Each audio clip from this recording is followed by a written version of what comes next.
الحمد لله رب العالمين والصلاة والسلام على رسول محمد وعلى آله وأصحابه أجمعين أما بعد. So my dear brothers and sisters, Alhamdulillah, this afternoon, after such a heavy lunch, we could actually fall asleep. But Alhamdulillah, the talks are so nice. Ustad Akhlaq, and then after that, Isa and the other sisters, mashallah, they made us so happy, and we become so much interested, what they're saying. So Alhamdulillah, their words have been very encouraging for us. For people working in Cambridge Islamic College, have been very, very encouraging. And inshallah, it helps us to move forward and to continue this program and to improve it, inshallah. So that's very, very good, and your words have been very encouraging. And also, Ustad Akhlaq, mashallah, the way he explained Arabic language and the virtue of Arabic language, I start thinking, if I can become a child again to start learning Arabic language. It is so nice, the virtue, the way he explained, the details of beauty of the Arabic language. So we are grateful to all of these people and all the teachers of Cambridge Islamic College. As I mentioned, in the morning, that this world, the way it is, what you see, it is not really exactly what you see. So when many people say, what is our problems? They explain what they think the problem is, but not necessarily what they say is your problem, that is your problems. Not necessarily. You need to go deeper. Similarly, when you have a problem and people find solution for you, that is not necessarily your solution. Your solution could be something else. You need to go further deeper. So that's how I started, and I mentioned some of the problems that people have been mentioning about Muslims and in Islam, and people are advising non-Muslims as well that what are the main problems of a Muslim world. So I'll summarize them again, but I start with what I started in the morning about thinking, and to understand really that I'm going to criticize much about our educational system, the madrasas and schools, how they teach. I'm going to criticize them to find out really what is the real solution.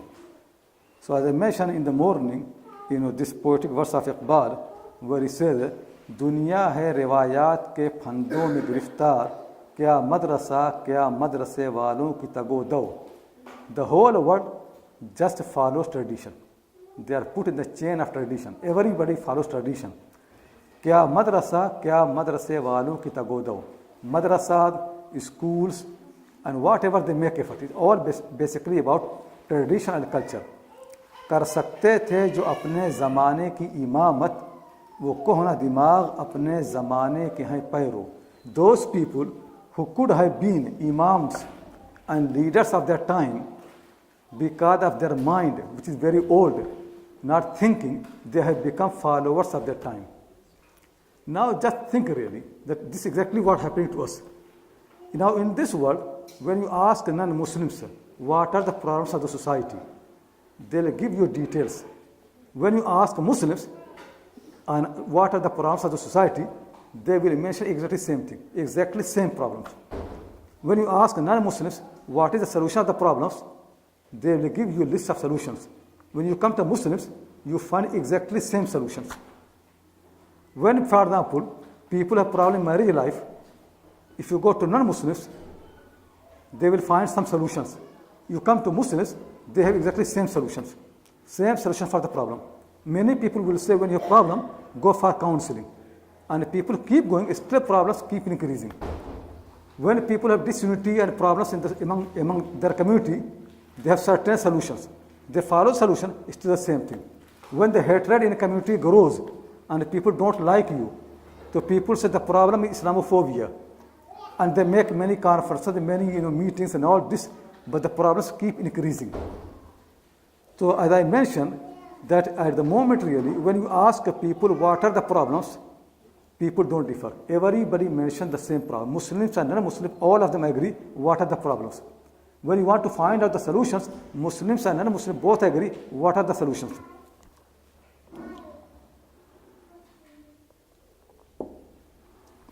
Still nothing helps us. We know the problems and we know the solution, but nothing helping us. The problems keep growing regardless of all the solutions. Whether you take the problem of married life consider the divorce rate in the societies keep growing. In the family, peace is disappearing, fighting is growing. People are not happy. Same, you can say disunity among the community keep growing. Nothing can solve our problem. So what is the reason really? The reason basically could be that what we think is the problem, it is not the problem. Problem is somewhere else. We don't see the problems. We're just looking for the symptoms. Problems could be something else. Also the reason could be that what we think as solution, that is not the solution. Solution is somewhere else. And one of suggestion I can see really that look really, read the Quran and read the book of Allah, which we believe it is divine, and it is for guidance for the people forever until the day of Qiyamah. Until the last day, it is it is a guidance for the people. Look in the Quran, what are the problems of our humanity? What are the exact problems that Quran mentions? Does Quran mention any of those problems that people keep talking? Or problems in the Quran are something different? Take a pen and write down the problems of the humanity in the Quran. What Quran considers as the problem for the people. It is so different. Many of those problems we never can discuss really. Quran mentions the problem of the humanity is that they don't believe in the day of judgment. This problem nobody mentions. Unbelief in the day of judgment is never mentioned. Quran says from the very beginning, the problem of the people is they don't believe in unseen, in ghaib. They only believe in what they see. Though this world is much bigger than what people see, there are much more information beyond what you see. What you see is very tiny. What you don't see is much more than that. Billion times much more than that. How can you understand your problem by what you see? Because what you don't see is much more than that. You need to know what you don't see. When you find a solution from what you see. But actually the problem really is that what you don't see as solution, that much more than that. The Quran says one of the problems of the humanity is that they don't believe in what they don't see. They don't believe in ghaib. This is one of the problems in the Quran mention. Quran mentions one of the problems humanity is kufr, ungratefulness. They don't recognize the favors. They are born in this world. They got all the favors. God gave them father and mother. Even the language that they speak, they did not make it. The language has been waiting for them. The space that they need to survive on the face of the earth, they did not create it. We gave them. Anything you see, whatever you have got, it has been given to you. Nothing you made. Your eyes, your ears, your mind, your hearts, your body, your parent, your language, whatever other creations you need, water, sun, light, moon, anything you think really, nothing is made by you. It's all given. But you don't recognize. You don't recognize that it's not yours. It has been given to you. Then don't thank the one who gave you. Kufr. Your problem really is kufr. Quran keeps mentioning the problem of the humanity is kufr. They don't want to recognize the favor. They keep hiding it. They don't thank the one who gave. And if sometimes they thank the wrong one. For example, if you come to my house, I make for you very nice food. All the good food of Indian people, kebab, samosas, biryani, every single thing. I make all the effort, my family make the effort, they offer all the food. Then after that, what you do, you thank the spoon. Thank you very much for all this food. Tell me what will happen to me. Isn't it kufr really? What spoon has to do that? You say because I use the spoon to eat, so I have to thank a spoon. Do you think really spoon deserves all the thank? Who gave you the spoon? Who made the spoon? Just think really. Go to India, billions of the people. They have got they are so clever, philosophers, thinkers. They got so much money, they got a mind, they got a good education. Then they see the same people to come a temple where the idol made from the stone, they thank the idol. This stone, what he has done for your life, tell me. What he has done, what the stone has done to you. You thank the stone. Everything given to you by someone else, and you thank the stone. Quran says these stones, even if fly comes and eats their food, they can't take the food away. They can't remove push away the flies. They're so weak. And you thank these stones. Just think properly. People are more grateful to the state where they live. No doubt you should thank. You live in this country. You should thank the system. You should thank the state. But think deeply really. What is their contribution? Very little. But still you thank them. This land where you live, what you say, British land, UK, United, whatever you call it, they don't make it. They did not make it. British people, the queens and the kings of this country, they did not create the land that you live. You thank them, but go deeper. Did they make it? Did they make the sun that gets light here? Did they make the moon that gets light here? That helps people? Did they create the water that everybody use? Did they make the food that everybody eat? Their contribution is there, very little. But the one who does all that, we don't recognize them. We don't recognize him. We don't think about him. Quran keeps mentioning the real problem of the universe is kufr. Hiding, not understanding, not thinking, not knowing the favor where they're coming from. Quran keeps mentioning the people's problem is shirk. If they know their Lord, but they don't recognize properly, they associate someone else with the Lord. Instead of thanking the one who gave the food, they thank the spoon, they thank the plate, they thank the wall of the house. You come to my house, stay there, and stop thanking me. You thank the wall of the house, you thank the toilet. That you go to toilet, thank that how nice you are, and this and that, I use it. But the one who made the toilet, the one who gave everything, you don't recognize him. Quran says the real problem is this shirk. Shirk is the problem of humanity. They don't have mind. They don't think deeply. They don't understand. If you look at the list, is very, very big really. Quranic list. The problem of the humanity basically kufr, shirk, nifaq, hypocrisy. The problem is they don't see the world beyond what they see. Though they know really the world is much bigger than what they see. Your finger is much more than what you know, and than what all the scientists know. Your eye is much, much bigger than what you know about the eye and what all the scientists know about the eye. Your mind is much, much bigger than what all the people know about the mind and all the scientists can tell about the mind. Your mind is much, much bigger than that. Water is much more than what people know about the water. The sun and the moon, they are much more than what people know really. You don't try to understand what is hidden from you is much more than that. And still you don't believe, you see your life really. Outcome of your effort is the ghaib. Whenever you do something, what will be the result is not in your hand. Basically, when you want to do something, what efforts needed there, you even don't know that. Your knowledge of every single thing is very little. And the power that you need to achieve anything, your control over that power is very, very little. Very little control of the power, very little of the knowledge. And you are happy with that? Very little you know. Very little you have power. Allah is the one who knows all the things. What is hidden and what is there. Alimul ghayb wa-shahada. He knows the ghayb, he knows the shahada. He is the one who has all the power. You have got very little, even the thing that you know, your power over that very little. His power over what you know and whatever you don't know is much more than you. Absolute power. Inna Allaha ala kulli shayin qadir. Quran wants to tell you the real truth of the universe. The way it is.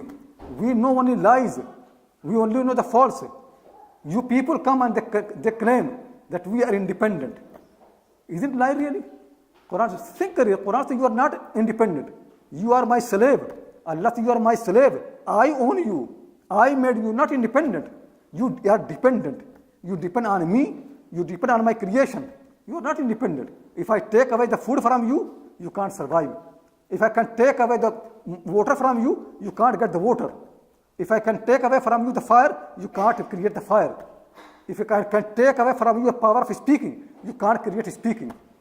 You depend upon me. And now you learn the lie in the world that I am independent. The first thing that people learn actually in this school these days is that I am independent. They learn the lie. You are not independent. You are dependent from the day you are born until you die. Anything goes wrong in your body, you can see your weakness.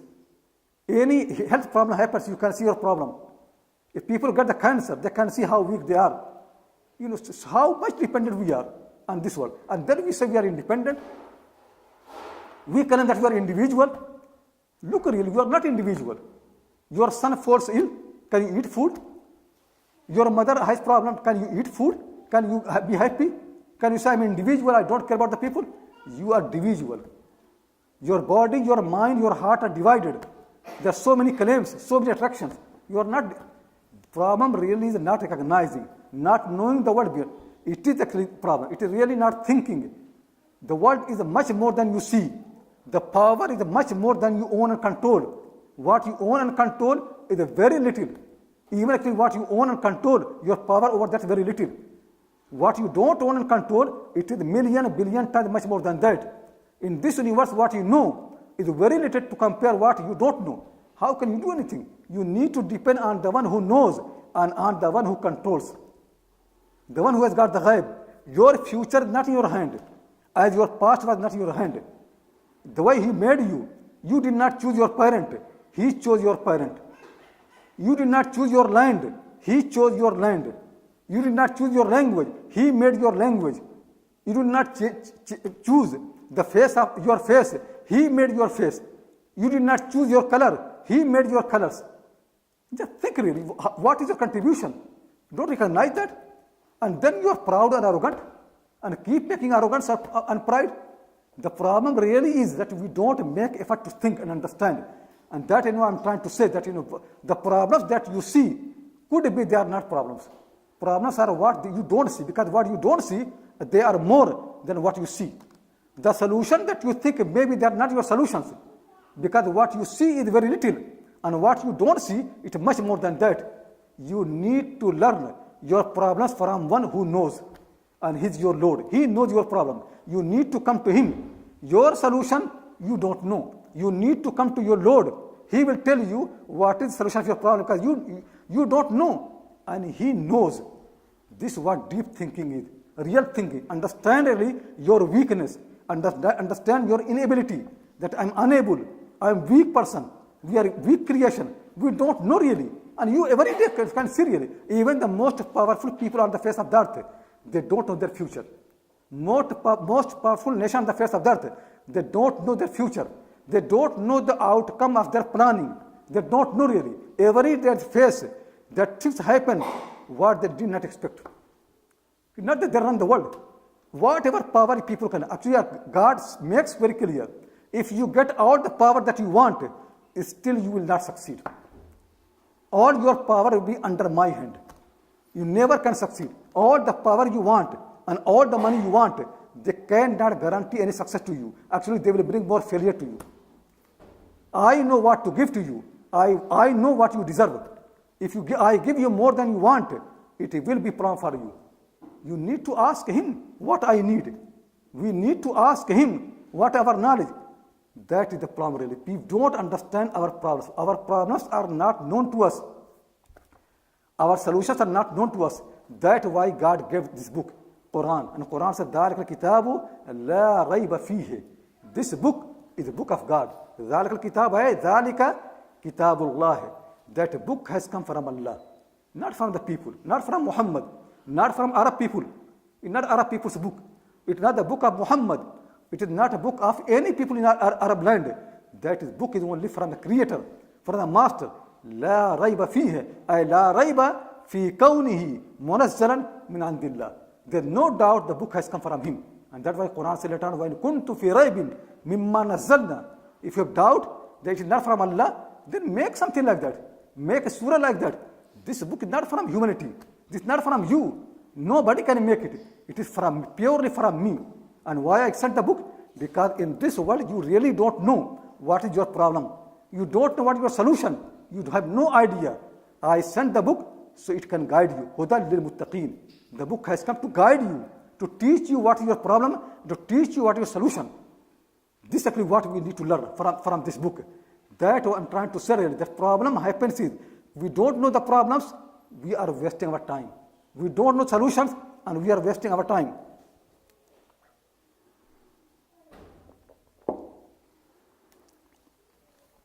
When you come to the Quran, it will tell you your exact problems and it can tell you your exact solution. But the thing really is, it's not easy for me to keep repeating those verses of the Quran. It is also not easy for me to convince you what I can understand from the Quran. It's not easy. The way basically is that you come to the Quran as I come to the Quran. You come to the Quran as the Prophet came to the Quran. You need to come directly yourself to the book of Allah. There's no other way. The Prophet Muhammad sallallahu alaihi wasallam, he came to the Quran with certain conditions. The Quran helped him. Then what he did? He did not teach people his experience. What he did? He made everybody else to come to the Quran directly. He never wanted to be between the people and between the guidance of their Lord. He never wanted to be like that. He wanted to give the people the Quran directly. He never made tafsir of the Quran. He never wrote tafsir of the Quran. Never, never. And God does not expect from you that He reveals His book and then people write tafsir.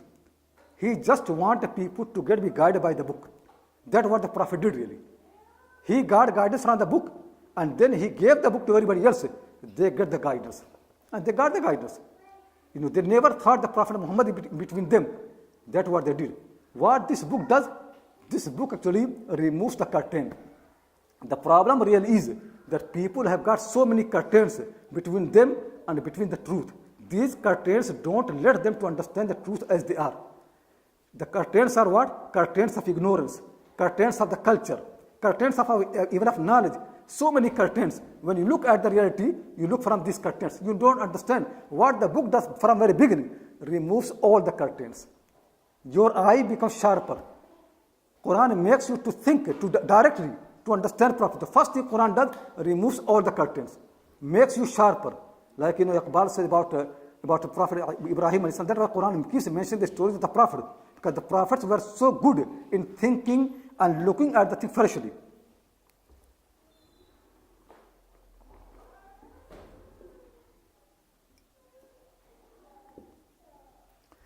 Iqbal says in one of the poetic verses that in that desert of Arabia, when there's nothing you can see, desert, sand, nothing you can see, evening, night, sun is setting, nothing you can see, and that a sun is setting so dark, but in that moment of sun setting, when people can't see anything, but what happens is जिससे रोशन तर हुई चश्मे जहां बीने Khalil.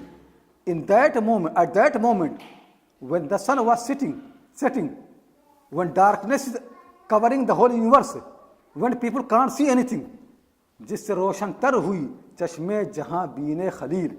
But there was someone in this universe at that moment when sun is setting, people can't see anything. His eye became sharper. He was able to see more than the people could see in the daylight. Ibrahim alayhi salam. He could see when the sun was setting. He could see La uhibbul afilin. Those who set, I don't love them. He could see the power behind the sun. He could see actually the Lord of the sun. Sun could set, but he could see really the Lord of the sun. He never sets. He could see him. Shosha, that's what this book does really. This book teaches you the life of those people who could see reality as they are, not with the eye of the culture, not with the eye of the tradition, not with the eye of the father. Ibrahim's father says, idols help you. Ibrahim said, no, they don't help me. He does not look at the things with the eye of the father. The father said, the business of the idols bring money and success. No, they don't bring. They create more problem. People worship the idols so they can live peacefully. Ibrahim said, no, they don't do anything. People worship star, sun and moon, and they're convinced. Ibrahim said, no, my eyes can see. They are not solution of your problem. They are problem. They are part of the problems. This thing, removing all the culture, all the barrier, seeing things freshly. That's what Musa did. That's what Ibrahim did. That's why the Prophet Muhammad, all these prophets, they remove. We people look at the things through the eyes of someone else. Most people in a modern time really, when they want to understand something, they're looking at the matter with the eye of TV and with the eye of media. That what when media says something, that's what is problem to you. When TV says something, you believe in the TV. We believe in the TV, we believe in the media, we believe in the newspaper, we believe in the journalist, we believe in all those things. We are not able to look at the things with our own eyes. Remove your curtains. Trust in yourself. God has given you enough. Look at the things with your own eyes. That's what Quran keeps telling to everybody. أَفَلَا تَنْظُرُونَ? Don't you look? Why you want other people to look on your behalf? Why don't you use your eyes?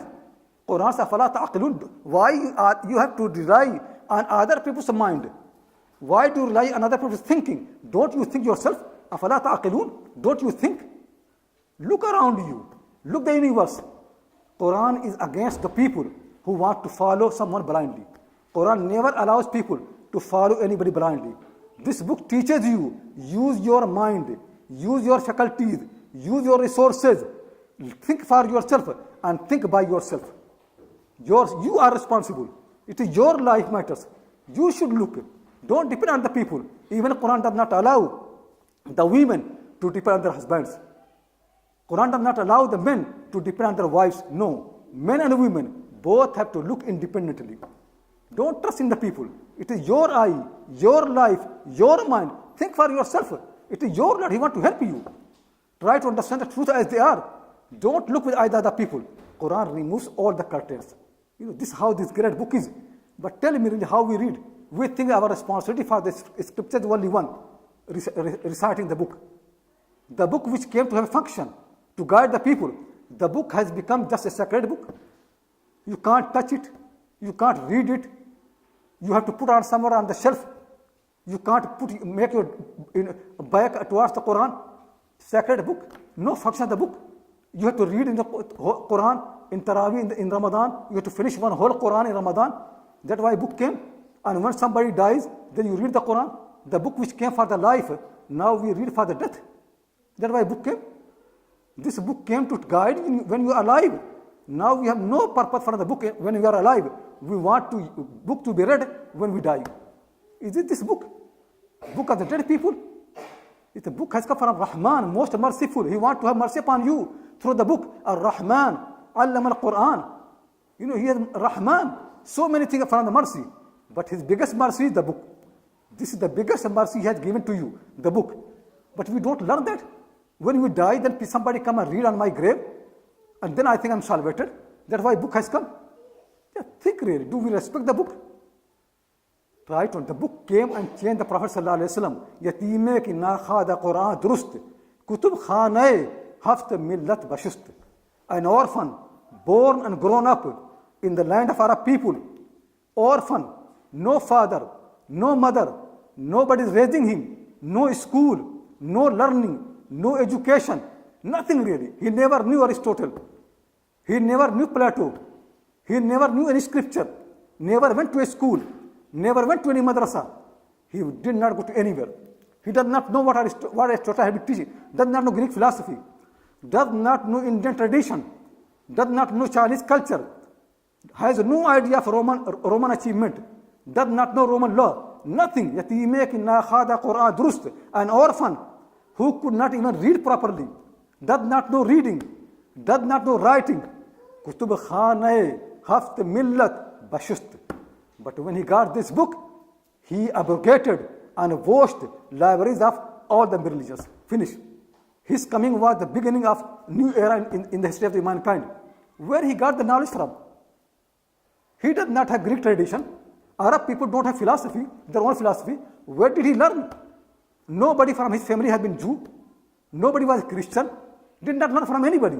He never went to India to get Indian philosophy, Chinese tradition, nothing. No knowledge. Quran said he does not know anything. Yatime ki na khada Quran durust. An orphan who could not read and write. Kutub khanae chand millat bashust.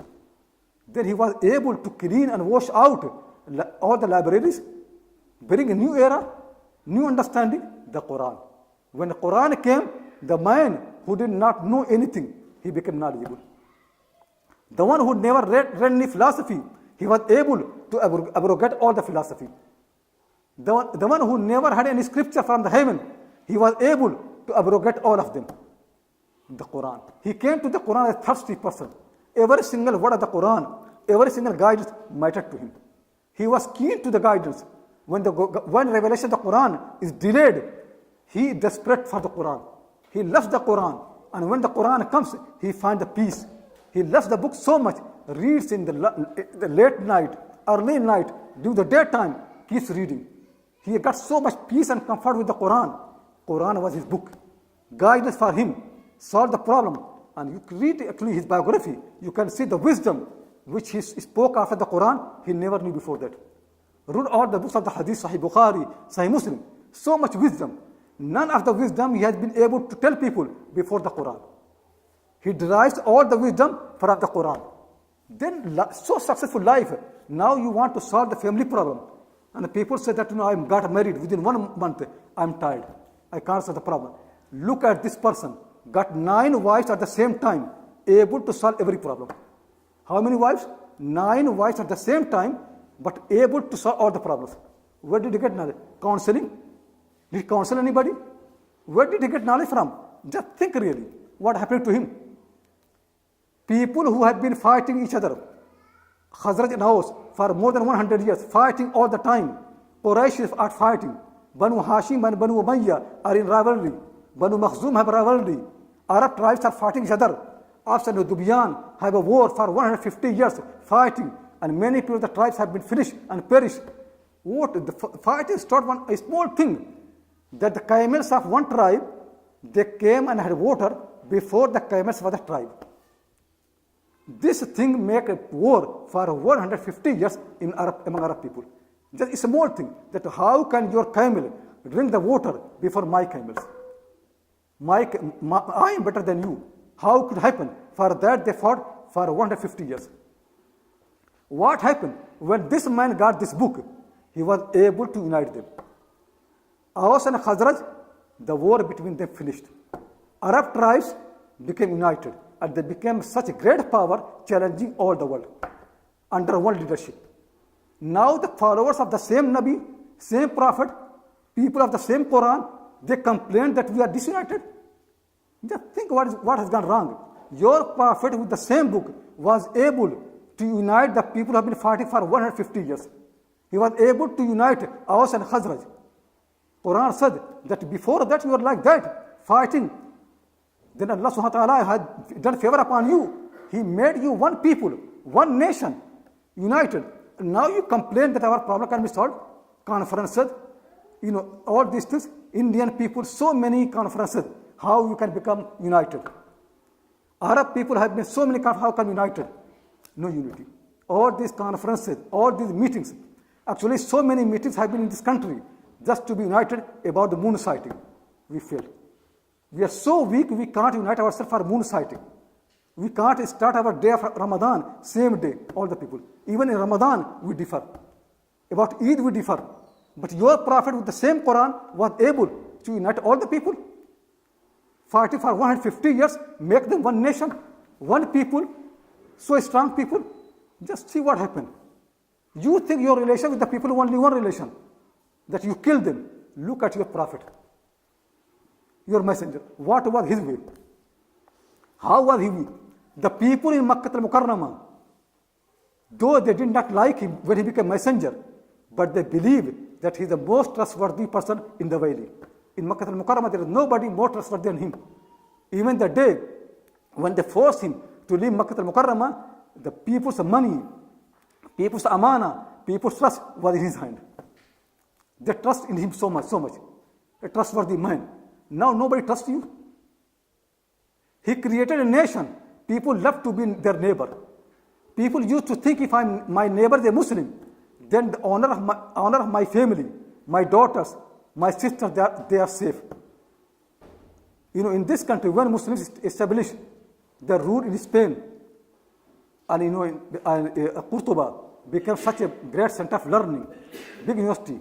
One of the king of England, this country, he sent his daughter to study in Spain, in Qurtuba. And he wrote a letter is still preserved. He wrote a letter to the king of Spain that I feel my daughter more safe in your palace. Just think really. Somebody who is not a Muslim, far away, and these people know that Muslims came from all over the world to occupy Spain. Still they believe that their daughter in a Muslim palace is much more safe than their own palace. They believe. Now people don't want to live with us. You go to the airport, You sit somewhere on a seat. Then all the white people, they start leaving your place. I remember actually once I went to Birmingham to meet a scholar. He said to me, he was very happy. He said to me that 30, 40 years ago, he bought this house. And all the people were around white house, white people. Nobody was there from in Pakistan, still one house. He said, now there's no white person. Everybody left, we're all Muslim. Think, people don't want to live next to you. People don't like you. They don't want to be your neighbor. They don't trust in you. That's what will happen. Because we have got only one relation. We hate people. We want to kill the people. We want to threat them. We don't trust anybody and nobody trusts. And your prophet produced an ummah where everybody trusts in them. When Muslims came to Syria, they conquered Bilad Sham. People of Syria, they preferred them over the people of their own religion. They loved Arab people, more than the Romans. The Romans had the same religion. They converted to Christianity, but they loved them. They were more safe under Arab hands than their own people. They preferred Muslim rule over Christian rule. They are the Christians. Reason is because these people helping them, protecting them, good neighbors, people of the trust and amana. What are the qualities? We keep complaining that the world hates us. World hates you because you hate the people. You are not trusted. If you love the people, nobody can hate you. Love never can be answered with the hatred. It's impossible that you love people and they hate you. It never can happen. It's impossible, never can happen. Tell me really, why is it that in the houses, mothers have more authority? Do they have power? Who has more power? Father or mother? Father has got more power. Tell me who has got money? Father or mother? Father. But why is it that everybody loves their mother more than the father? Respect. Because authority of the love is much stronger than the authority of the power and money. When you love someone, they like to sacrifice their life for you. You can't buy people by the money. You cannot buy loyalty by the money. But with the love, you can buy every single thing. The people say, with the money, you buy a slave. But with the love, you buy the free people. You love them, they love to sacrifice. The Prophet Muhammad never bought the people with the money. But people in Medina said to him, O Muhammad, O Prophet Sallallahu Alaihi Wasallam, if you command us to jump in the ocean, in the sea, for your sake, we will do that. We'll sacrifice our life for you. They are the people who say, if the Prophet gets a thorn in his feet, we cannot bear. We can sacrifice our life for him. Why? Did he buy them?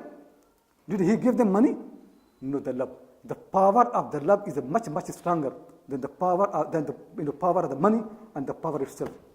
But we don't learn this thing. Quran keeps teaching you. The attributes of Allah that you learn in the Quran is Ar-Rahman Ar-Rahim, mercy. But now the people don't think that we have mercy. You say all the time, Bismillahir Rahmanir Rahim. But the message people get from you is not Rahman. They get something else. We have changed the thing. Look at this book. Such a great book came for the people. Now we have come barriers. This is the problem. The problem is not what we see. The problem is what Allah says. The solution of the problem is not what we see. The solution is what Allah said. Come to the book of Allah subhanahu wa ta'ala. But you need to think. You need to understand. That's why I want to explain in much detail. The problem really is our education. We don't learn this book. The system has become very bad, superficial. What we are learning actually is a culture. Your child goes to masjid, comes to your house and says, Inshallah. You will become happy, he learned Islam. He said, Alhamdulillah, you become happy. He said, Yarhamukallah, you become happy. You ask him, what are the pillars of Islam? He said, 5 pillars of Islam, you become happy. You ask him what Islam is, he's quiet. He does not know what Islam is. He knows 5 pillars of Islam, does not know Islam. Does not know Iman, nothing. You happy. Is it the education? If this is what you happy, this easily will go away. This never can survive. This education never can survive. People believe in ghaib, but you ask them what ghaib means, they don't know. People think ghaib actually is a superficial thing.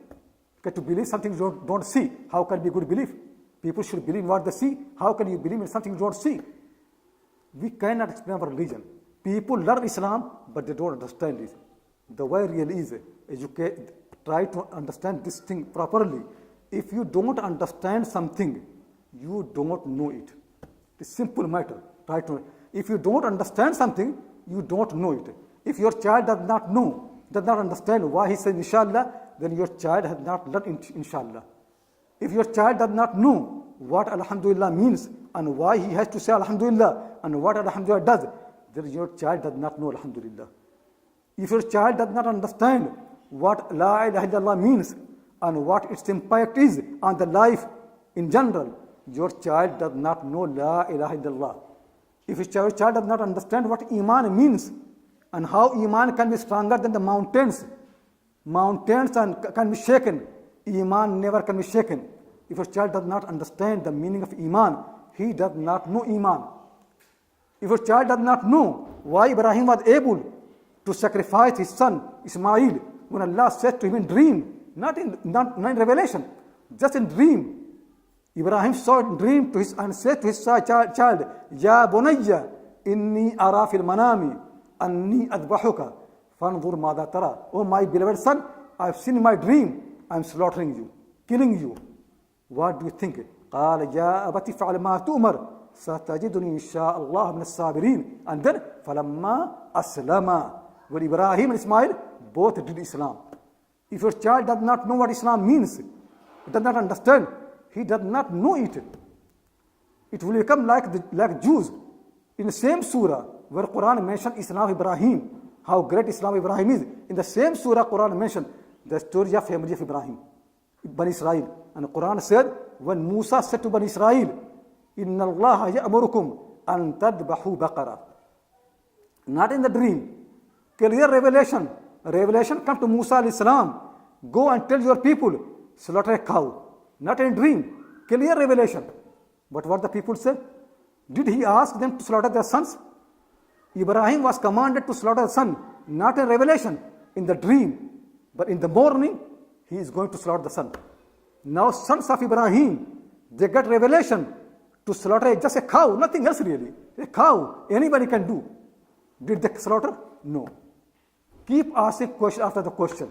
What the color of the cow, male or female, this type, that type, and then the Quran said, فَذَبَحُوهَا وَمَا كَادُوا يَفْعَلُونَ. They slaughtered, but they are not about to do this.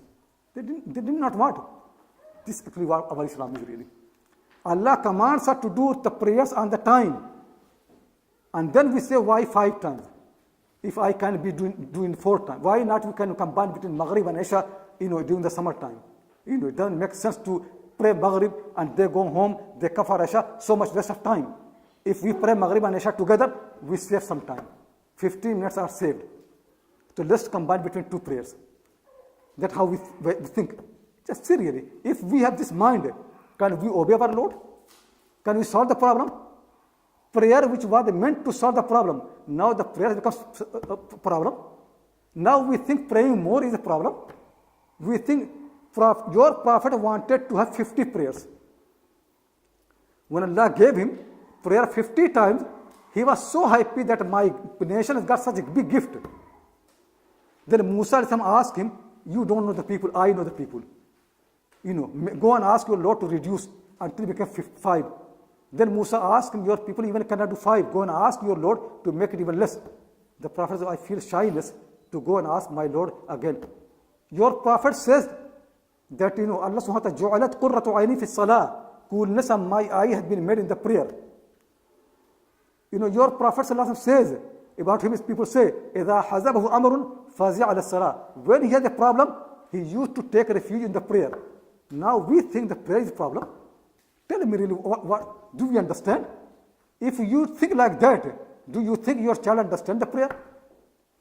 If your child does not understand what the prayer means, he does not know the prayer. This prayer will go away from him. He does not know what prayer means. The prayer which solves the problem, he does not know it. When the prophet used to have problem, he used to come to the prayer. Now your child does not think like that. He thinks prayer is waste of time. That's what he thinks. That's what people say. That's what we have given impression. That prayer is waste of time.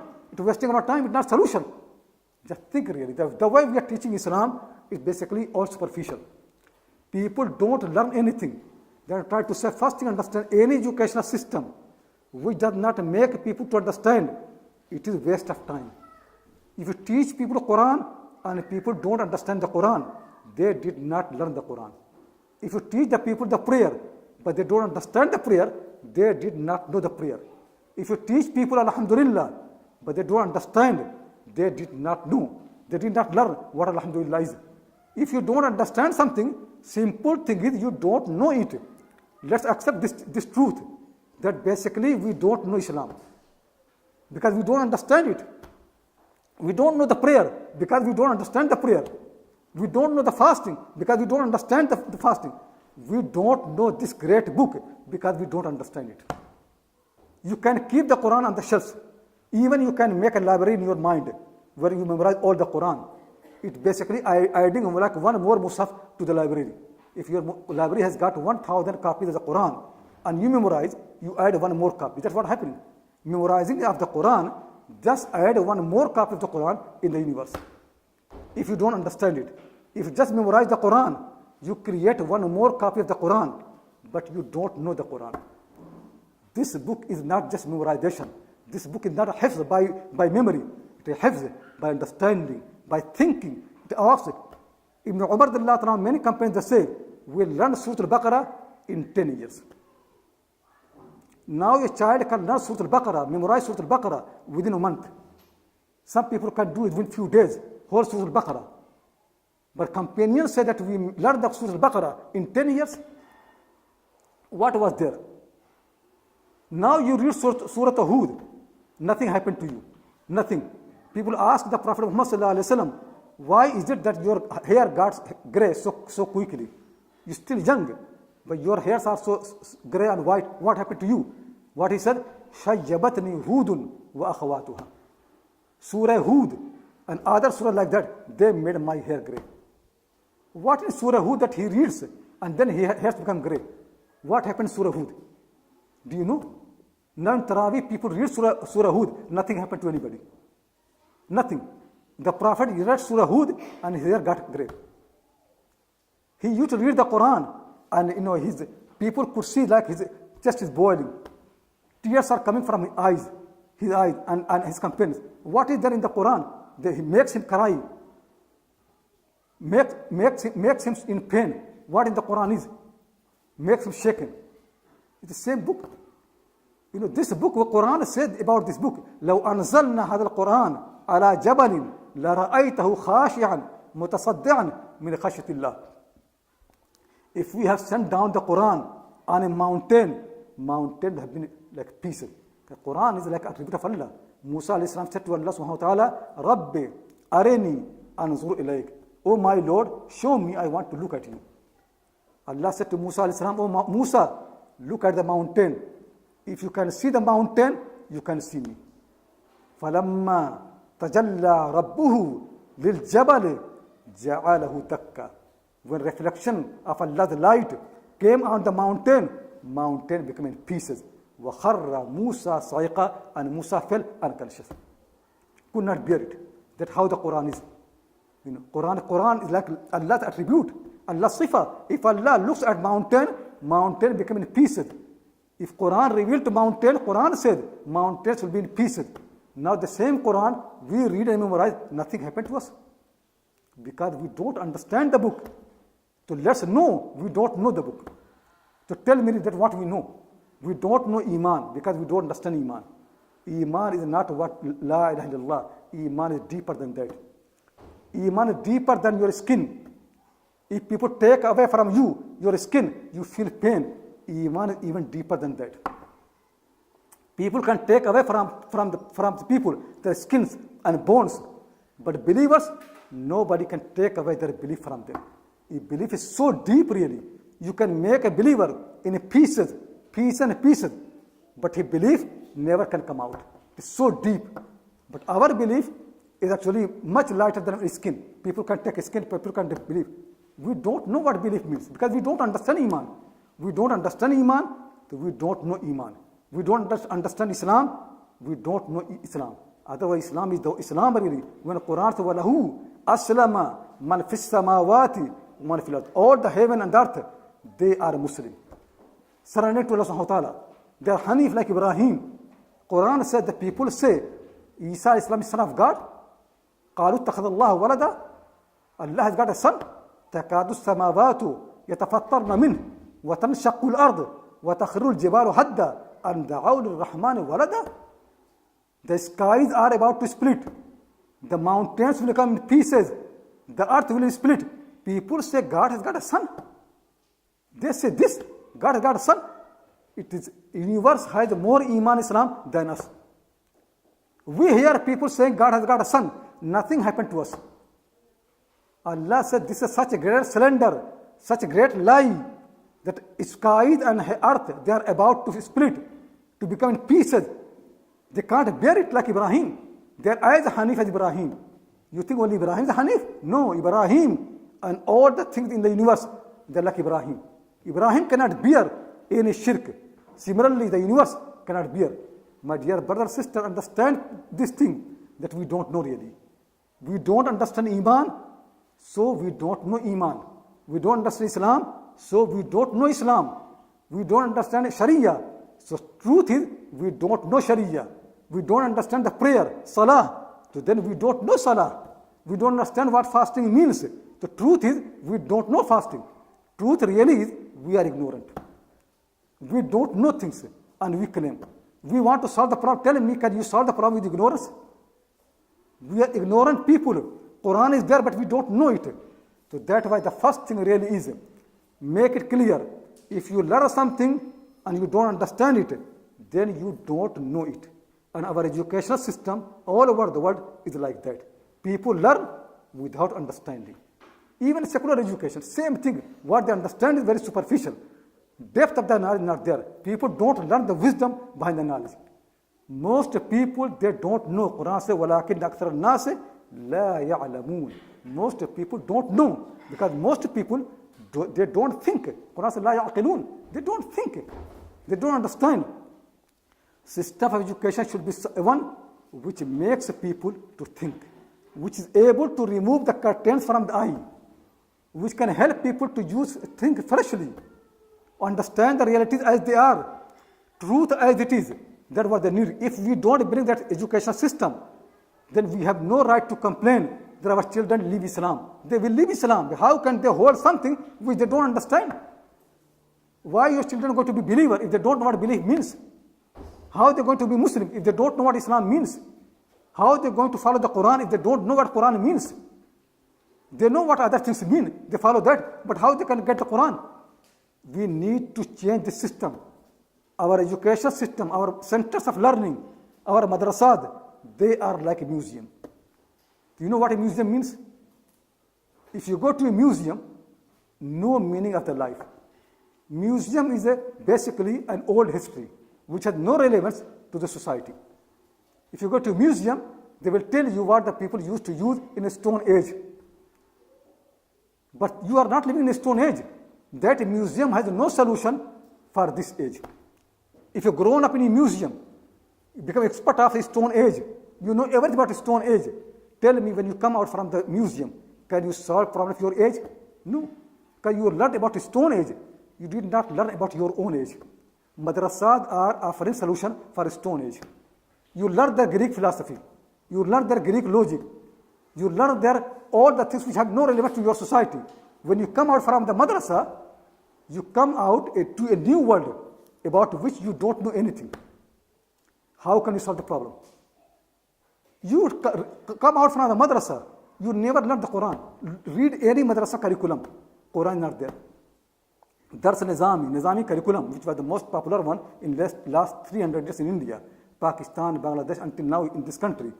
In this curriculum, Quran has got no place. More than 80% of the books, they are just Greek logic and Greek philosophy. Tell me really, Islamic curriculum in India, what has to do with Greek logic? You teach one book. In India, in Lucknow, where they produced the curriculum, 80% of the books were taught to make ulama in India, for India, not for Europe. They are produced for India, but 80% of books that they study is just Greek logic and Greek philosophy.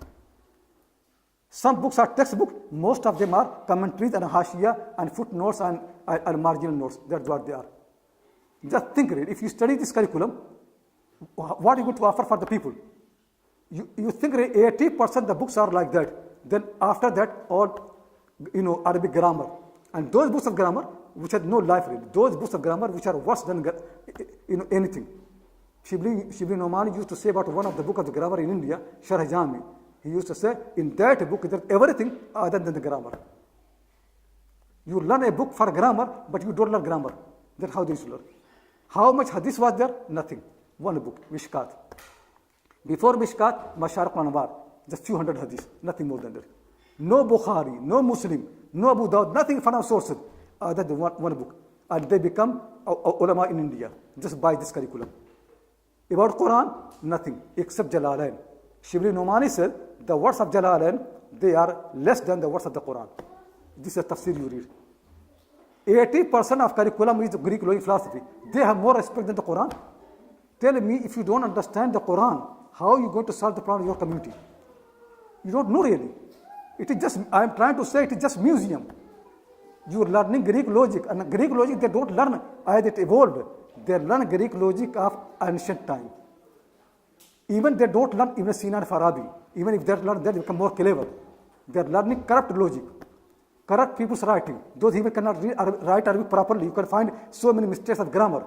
Those are the books taught in Indian madrasas for Greek logic and philosophy. They don't learn Ibn Sina or Farabi. They don't learn Aristotle directly. Who they are learning are books of very late people. People like me can find mistakes of Arabic in those books that they learn. And now become alim. Tell me, can people like that solve any problem? Not able. Basically, madrasas are just museum. If you come to the Western education system, where they have got Islamic studies in Oxford, in Cambridge, or Middle Eastern department, or this and that, exactly, if you come there, you can see, you don't learn Islam, you learn about Islam. They don't teach you hadith, they teach you about hadith, how they can, history of the hadith, how it was written down, what happened, compilation. You don't learn hadith science itself. You don't learn the fiqh. Any professor of Oxford or Cambridge or anywhere on Islamic studies, you cannot ask him any issues of fiqh. They don't know the fiqh. They learn about the fiqh, how it evolved, how much impact of Roman law has been on it, where it is borrowed from, all these ideas. They learn ideas, they don't learn those subjects. Now you come into these universities to learn Islam. You say, I want to get admission in this university on Islamic studies. You don't learn hadith. You don't learn the fiqh. Still you are so far, you really don't know what Bukhari is. You spend all your time in the Middle Eastern department in Islamic studies. In Oxford, I know really, people in Oxford, they don't know what Sahih Bukhari is. I've been discussing with some professors, they're writing on that. And smaller things about Bukhari when I mentioned, they did not know. They teach Bukhari, they teach Muslim. Tell me really, then how are you going to learn? If madrasas cannot offer you understanding of your religion, if the modern universities they cannot offer you understanding of your religion, tell me how you claim that you know the Quran. You don't know the Quran. You don't know the Bukhari. You don't know the Muslim. You don't know Islamic fiqh. You don't know Abu Hanifa. You only know his name, but you really don't know what he did. You don't know Malik and Shafi'i. You don't know Hanbal. You don't know all these people. Our knowledge is basically superficial knowledge. It is knowledge at the museum. It has nothing to do with realities. Does not know the world.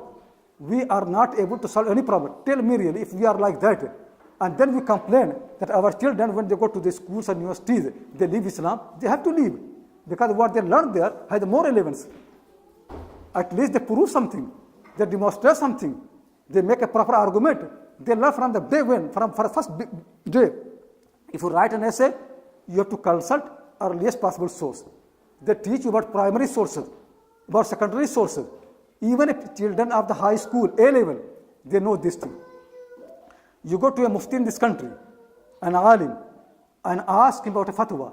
He will refer you to the latest possible source, not earliest source. He even does not know really. Ask a fatwa, he will not going to tell you that read a book of Muhammad Hassan Shaybani or read Bukhari. No. Even he will not ask you go to Badaw Sanaya or Hidayah, even if it is too much for him. He will not going to ask you to go and read Fatawa Ibn Abidin or Hashim Ibn Abidin or Shami, even Fatawa Al-Amgiriya. He is going to tell you it is written in Fatawa Rahimiyya. Latest book of Fatawa in India in Urdu language, that is their reliance. Tell me, is it scholarship? This is what happening. Go and to any mufti, you will see actually, if you ask Fatwa, he will take out the book of Fatawa Rahimiyya, Fatawa Mahmudiyya, Fatawa Sharf, and write the Fatwa for you. They don't make effort to go to earliest possible source. In their fatwa, you never find a reference to Quran Sunnah. Never. Look actually, many volumes, 10 volumes of fatwa, there's no mention of Quran, no mention of Sunnah. There's no hadith there, no Quran there. It all actually is latest possible muftis. If people learn this fiqh and fatwa, tell me, can they guide anything? The Prophet got the Quran and was able to abrogate all the scriptures. We got the Quran, but we are not even able to understand Quran. Same people, they read the Quran in Tarawih, but they never consult the Quran for guidance. Quran says, Hudan lil muttaqeen. Same ulama, they insist that Quran must be finished in Tarawih, but same ulama, they never take any guidance from the Quran. When a problem comes, they go to Hidayah, but never go to the Quran. If you ask about the inheritance law, they will go to Siraji, but they never will come to the Quran. If you ask them any spiritual matter, tazkiyah, purification of the heart, they will go to Ihya al-Muddin al-Ghazali or Mawarun, but they never will consult Quran. The book which came to do tazkiyah, they never consult that. Tell me really, what will happen? This is the condition. If we don't do reform, and if we don't understand seriously, the matter will be worse and worse.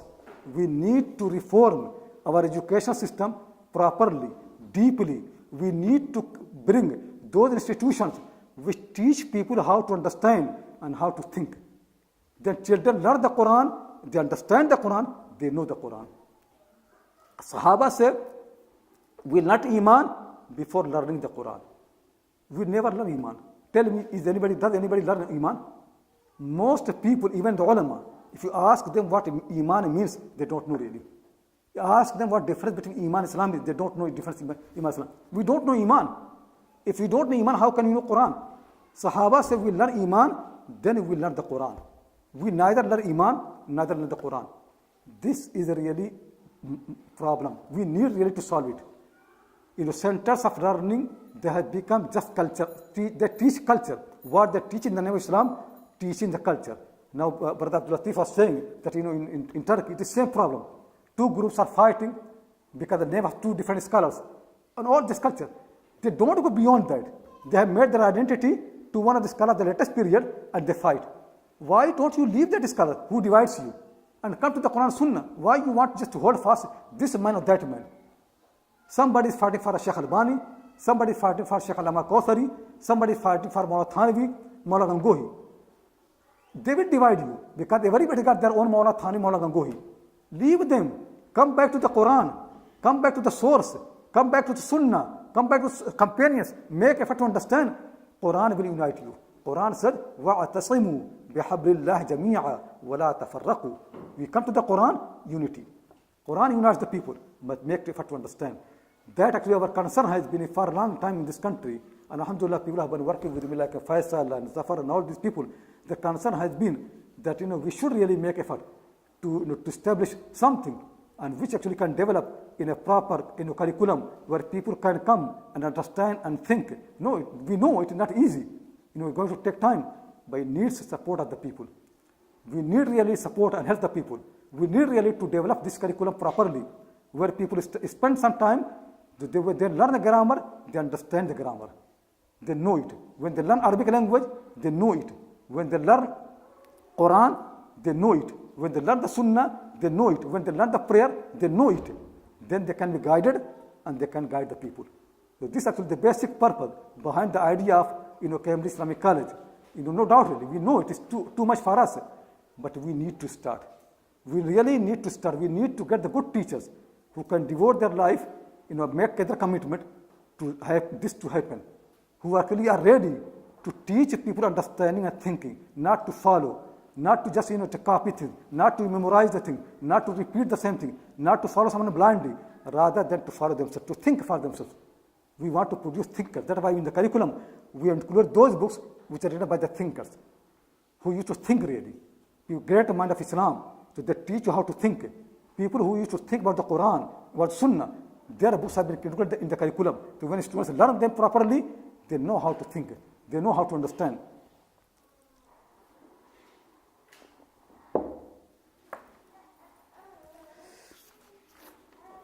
One thing before I finish, because it will go on.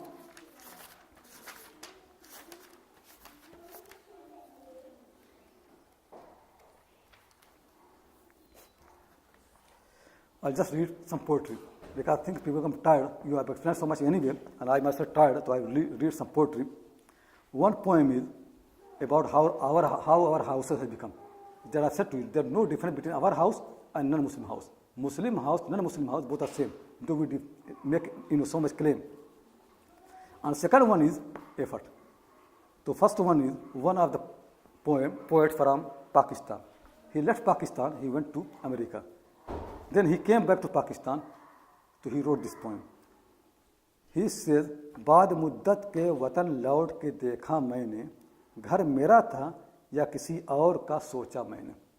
After a long time, when I came back to my homeland, my home in Pakistan, I was shocked. I was thinking whether it is my house, somebody else's house. I could not recognize my house. So after a long time, I came back to my house in Pakistan, but I could not recognize. एक कोने में मुसल्ला था जहां अम्मी का, उस जगह एक बड़े टीवी को पाया मैंने. In a corner in my house where my mother used to put her mat, prayer mat, used to pray. In that corner I found a set of TV, big set of TV. So TV is set there. There is no prayer mat, rather than the TV there, television. एक मेहराब था जुज़दान में पंज सूरे का ढेर सी देर का देखा वहाँ बिखरा मैंने. In a place where my mother used to put all her Quran and Surah and Juzdan, when I came there, I found there are so much dust everywhere. Nobody using it. आ गया बेटा जो कहती थी मेरे आने पर, कमरे कमरे उसी आवाज़ को ढूंढा मैंने. The one who used to always call, my son has come. I kept looking every corner in the house. I didn't find that voice. That was gone. No more there. एक किंदील सरे शाम जला देती थी, उम्र भर पाया ना ऐसा उजाला मैंने. She used to lit a candle in the house. The light that I got from that, I never got the same light anywhere else in my life. आफतें लौट गईं पास मेरे आके, सर जो दामन में मेरी माँ के छुपाया मैंने. Whenever I used to take refuge in the arm of my mother, then all the problems of my life used to go away. Now it is no more the same. The house has changed. This is actually what reality. Reality basically is there is no difference between a Muslim house and between non-Muslim house. There is no reality, no difference. So there is no surprise if our children don't find a difference. The thing really is, this religion needs effort. An effort of thinking and effort of the work. You need to work hard. It is not a mood really. It's not, don't ask us to create a mood till you become pious. We don't make people pious by mood, by changing. There's nothing like that. It's really your determination, your irada, your will, and your work. Don't ask us easy solution. People always ask bring easy solution. There's no easy solution. Tell me really, your Lord is Rahman. If He cannot give you easy solution, how can I give? His solutions are 5 prayers. His solutions are fasting in the month of Ramadan. His solution is Hajj. He has no easy solution. He is the creator. And you ask me to find an easy solution? His solutions are jihad, sacrifice the life. And you ask me an easy solution? There is no easy solution really. If you want easy solution, then don't come. The people, Majnu, the one who fell in love of Layla, so somebody told him that, the love that you are telling us is so difficult. Find any easy love. We want to love Layla, but not like you. It is so difficult. He said, if you want that, then don't come in the street of Layla. In the street of Layla, only love is this love. All difficulty, all problem. There is no easy love. In the path of the love, there is no easiness. If your life is more beloved to you, then don't love. Don't fall in the love. If your time is more precious to you, don't fall in the love. You need to sacrifice. You need to work hard. So this is very simple poetry. I even don't know who the poetry is. Very, very simple Urdu poetry. But it is touching my heart. The poetry is, कहा क्या ऊँट पर बैठूं? कहा हाँ ऊँट पर बैठूं. He asked me, should I ride the camel? I said, yeah, ride the camel. If you want to ride the camel, ride the camel. कहा कोहान का डर है. कहा कोहान तो होगा. I said, yeah, I want to ride the camel, but I fear the hump on the camel. So I said, but there must be hump. If you want to ride the camel, there must be humps. कहा दरिया में क्या उतरूं? कहा दरिया में हाँ उतरो. He said, I want to jump in the river. I said, okay, jump in the river. कहा तूफान का डर है, कहा तूफान तो होगा. But he said, I fear the waves. I said, there must be waves. If you want to jump in the river, there must be waves. कहा क्या फूल को तोड़ूं? कहा हाँ फूल को तोड़ो. He asked, should I pick, the flowers? I said, yeah, do it.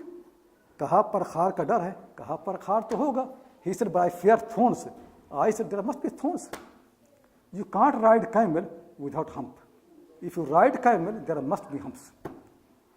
If you want to jump in the river, there must be waves. If you want to come near the flowers and roses, there must be thorns. That's how life has been made really. There's nothing without the sabr. Quran says, جَعَلْنَاهُمْ أَئِمَّةً بِمَا صَبَرُوا. We made the imam not by easiness, not by easy life, بِمَا صَبَرُوا, because they did sabr. Quran says, وَإِذِ ابْتَلَى إِبْرَاهِيمَ رَبُّهُ بِكَلِمَاتٍ فَأَتَمَّهُنَّ قَالَ إِنِّي جَاعِلُكَ لِلنَّاسِ إِمَامًا. After all difficulties, after all tests, when Ibrahim passed all of them, then Allah said, you are imam. Not before that. Passing the test, then imama. So I stop it here and just give you this thinking that we leave this place by understanding there's no way forward without education. And there's no way for good education without providing that curriculum and that place which make you to understand and to think about your religion much more deeply. So I stop here. If you have a question, please ask.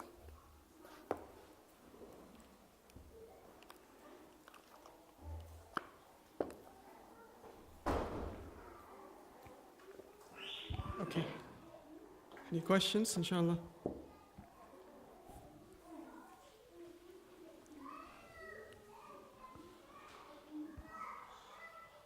No questions? Yeah.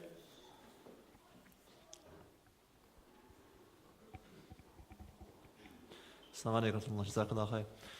So you said that it's vitally important to think for yourself, but can you think for yourself too much? What are the limits when it comes to thinking for yourself? No, this is a very good question really. So when we say think, what thinking means and how much thinking, what the boundaries, what the limits are there, and is any human effort without limit? We have to understand this. So certainly no doubt I'm not going to answer this question so easily. Though I've been teaching the courses about how to think. So there I explained properly what really thinking means. But no doubt your question are important. But I think you need to attend some other classes when I teach it, how to, because it will take time. It's not easy. But first thing is to understand the need for thinking. Meaning it, Allah did not give any solution for humanity without involving the thinking there. It's not just your effort. You have to think. But what thinking means, that also we need to understand. And the Quran is made very clear, but people need to understand the Quran. The thinking has got its own boundaries. It got limits. It really got real guidance how to think. If people don't follow that way, then again they're lost. They're losers. So we need to learn how to think.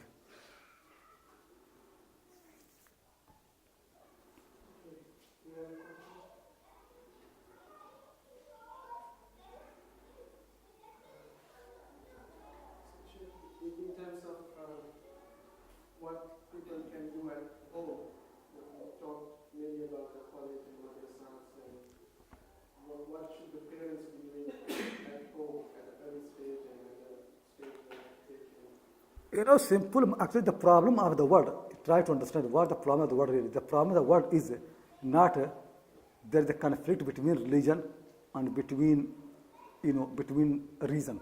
This is not the problem really. People think that reason and religion are two different things. The problem of the word really is there's a conflict between reason and between the culture. People learn the culture, then the mind becomes slave of the culture. The whole problem the people actually follow the tradition. They follow the culture.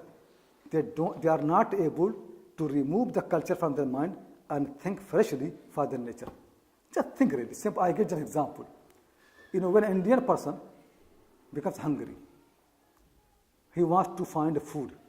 Tell me what he does. Which food he is looking for? Biryani. Or something like that. Kebab. That's what they look for. Tell me really, why they look biryani? Is it because it is the best food for them? The healthiest one? It is just culture. It is just nothing else really. If you are able to remove the culture, you will hate biryani. Because for your health, biryani is so harmful. Biryani is not good for your health. If people don't understand, if you understand really what your nature requires, tell me really, when you are hungry, what you need. You need food, not biryani. But what you think you need biryani. That's the problem. That's the problem for many people. That are thinking has become slave of the culture. When you are hungry, you don't look for the food which is going to help for you to give you energy and health. You are looking for a food of your culture. That you are looking for. When you want to have a cloth, like many women, I've been asking many women that the cloth that you wear in the winter is not good for your body.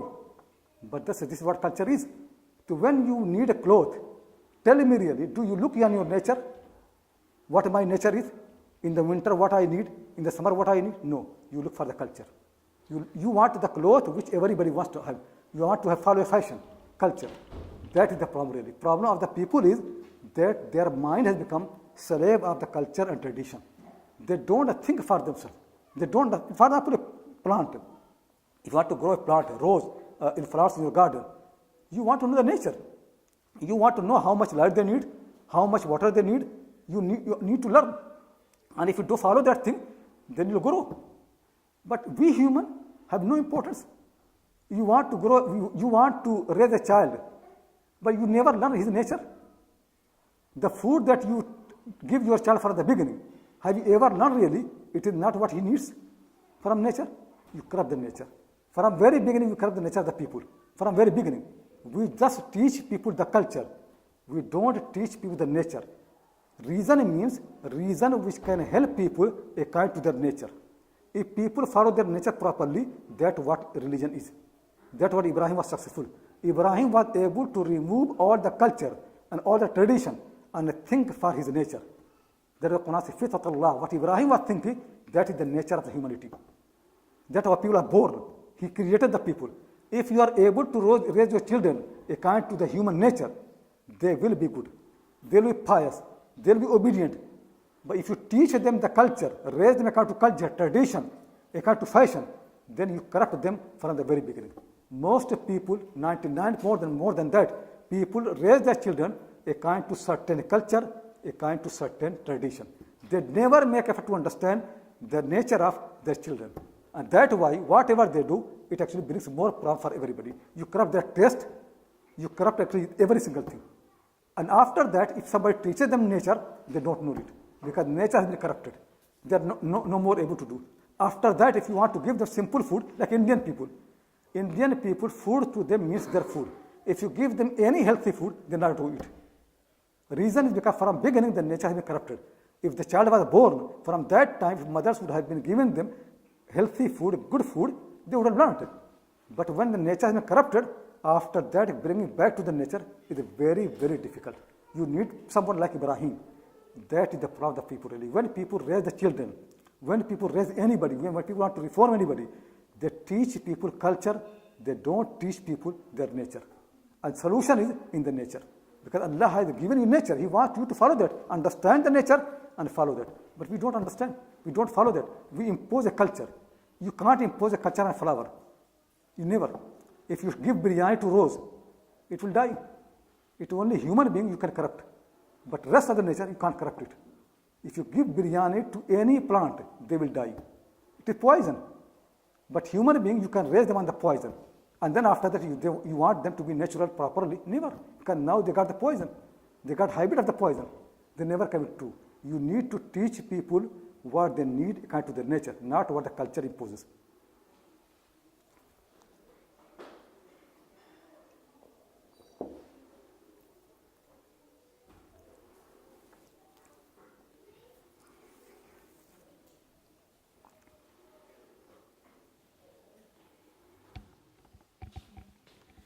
In the first part of the talk, you'd mentioned about the bookworm.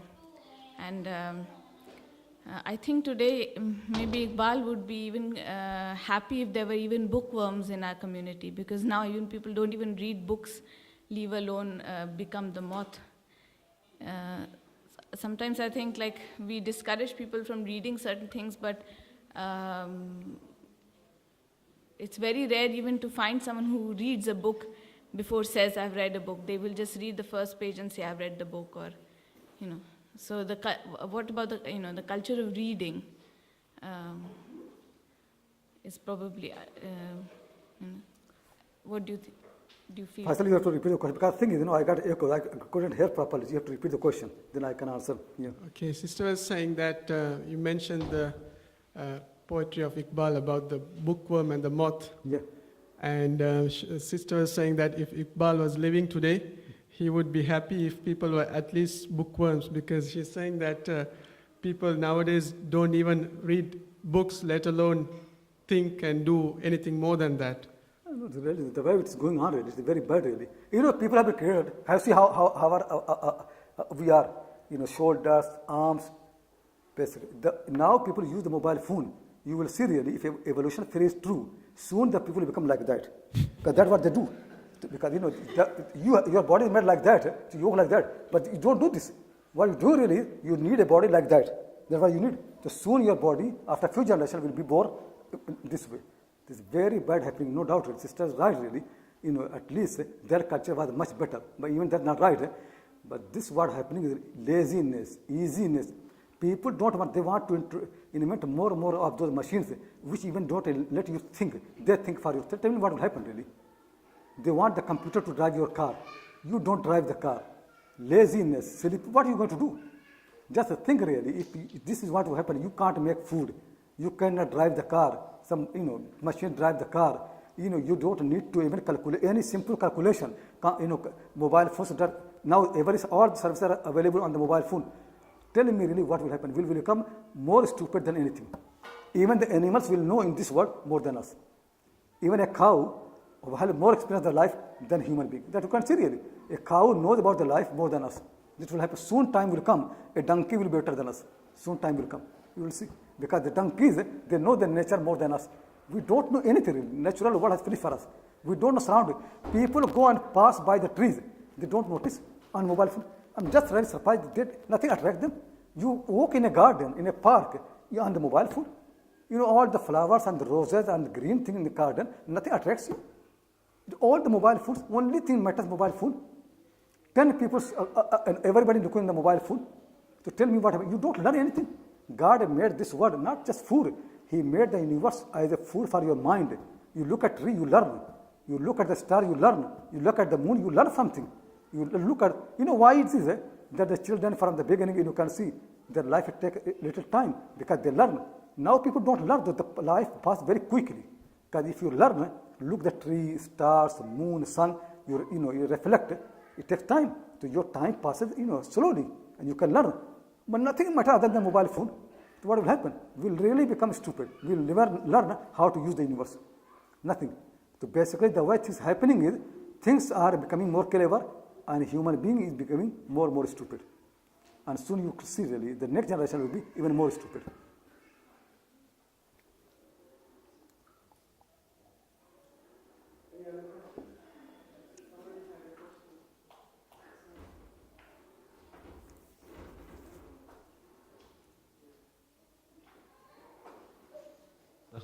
So you mentioned believing in the unseen and how the things that you can't see are so much more than the things that you can see. So what does that mean practically? Let me explain simply. I don't know anything about the car, nothing. I only see the car looks very nicely. Any car is same to me anyway because I don't know about car. I want to buy a car. Tell me what I'll do. I know really I'm so stupid about the car. I don't know except the colors. I like maybe red color more than any other color. But the cars are not the colors. Cars are more than the colors. So what I'll do, I'll find out any of my reliable friend who I trust, who knows about car more than me. I know really the cars are more than what I see. I only see the red color. But the cars are engines, body, so many things, millions or hundreds of the things which I don't know, but they matter when I buy a car. So what I'll do? I'll trust in someone who knows what I don't know, who sees what I don't see. In this life really, what you see is important, but what you don't see, they are much more important. What you don't see, they are more in number than what you see. In this life, you have got control over something. But the things that you need, millions of the things, you don't have control over them. Then the real wisdom is to find one who knows more than you and who has more power than you. If he says, do this, trust in him. If like for car, I trust in someone who knows about the car. I want to buy a house, I trust in someone who knows about the house more than me.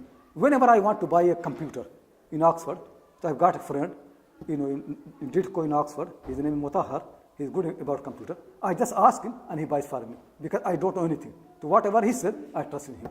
That's what the right way is. If you don't know, trust in someone who knows. If you don't have control and power, then trust in one who has power. It's a simple matter. That's what wisdom means really. That's why belief in the ghaib is aql. It means thinking. If I cannot know about the cars and I find someone who knows the car, it means I'm clever. This is what clever means. This is what wisdom means. Trusting in someone who knows more than you is cleverness. It is wisdom. So ghaib basically is the way of the clever people. Animals don't have ghaib. They only believe in what they see. That's why animals don't live for the future. The future is unseen to them. Human beings, they live for the future. They don't live for the present. The future is unseen. When it happens, what happens? You have to trust in the one who knows. That is the clever thing. And who knows? Allah. That's why from the beginning Quran tells you, understand the ghaib. This world is very little seen to you. Most of it are not seen to you. Your future is not known to you. Most of the things, your effort, their outcome is not known to you. Most things that you don't have control over them. To then believe in the one who knows Alim and the one who is Qadir, powerful. That's what ghaib means. Ghaib means cleverness. Iman bil ghaib means that you are clever. Is it clear? And I explained this thing in more detail when I was teaching Surah Al-Baqarah. If you want to know this properly, then listen one of the recording of Surah Al-Baqarah when I explain about Iman bil ghaib. It will have much more detail, so you will understand this. I don't think I can repeat all those things again. Now I'm tired. Yeah.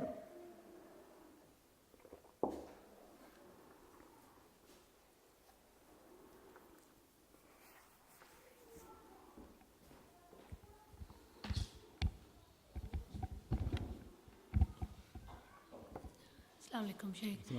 You mentioned about the family problems, and I know a couple of sisters who had been going through the marital problems and things, and I'm not very knowledgeable, and you generally then tend to guide those people towards counseling or anybody who has knowledge, because obviously not everybody is approachable. So what do these families do who actually have problems now?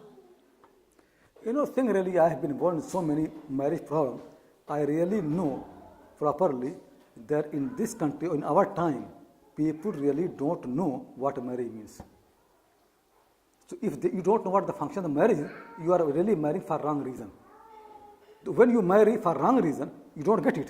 So you'll be disappointed. You're looking for something else. You are not looking for what marriage can give. Your wife can give something, but she cannot give everything. You are marrying someone for what she cannot give. You have to be disappointed. You marrying a husband, you getting a husband for something you're expecting, but you never make effort to understand, can he deliver that? Maybe he can promise, but never. That's what problem of the people. People really don't know what the function of the marriage is. People think marriage is to get enjoyment. If this is what you think, then don't marry, because this is the first thing that you're going to lose anyway. Marriage has everything other than enjoyment. It's more suffering, more problem, all those things. If you're not ready for that, then don't marry. It's a simple matter. People think that when they marry, they get companionship. Could be possible, not guaranteed. There could be many, many more problems that you can imagine. Marriage is for something else. It's not really enjoyment. It is like a slavery to Allah. Marriage is done because the command of your Lord to make a family. You want to make a family, then be ready.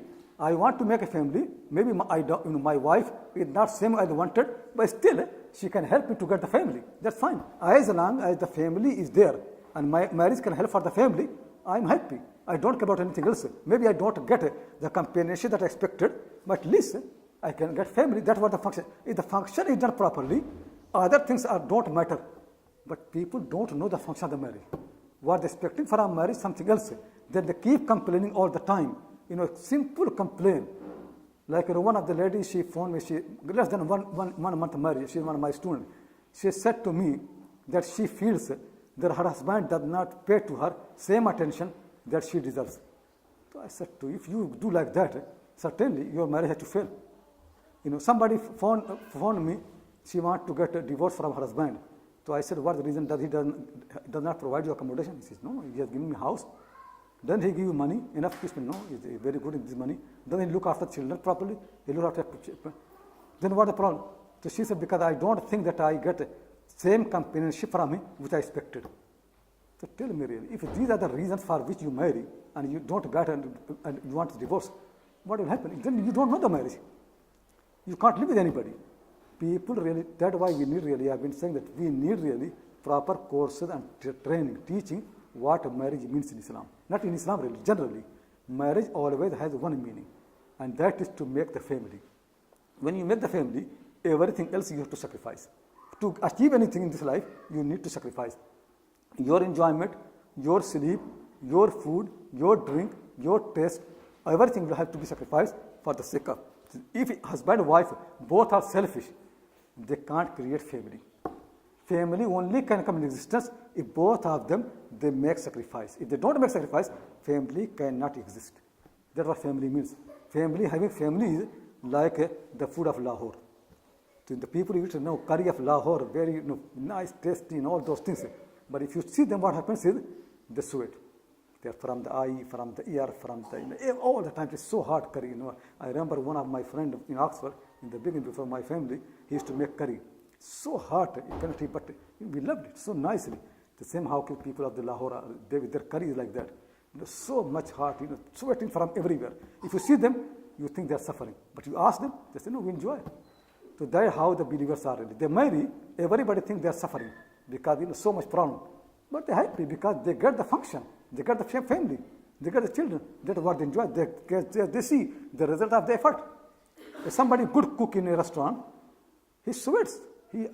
But when he see in the evening, people come and eat the food, they are satisfied. So he think, he did his job properly. Though he suffered, but people got happy. That's what family life means. Husband and wife both suffer in order to create a new entity, to make a family, then they will be happy. But if they think they need to be happy before anything else, that will never happen. Your happiness is in the family. If your family is successful, then you should be happy.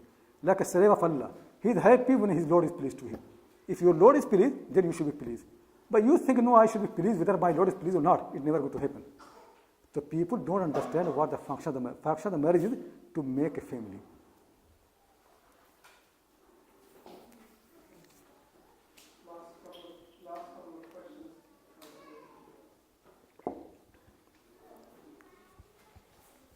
Last couple of questions. So if the purpose of marriage is to make a family, then when looking for a spouse,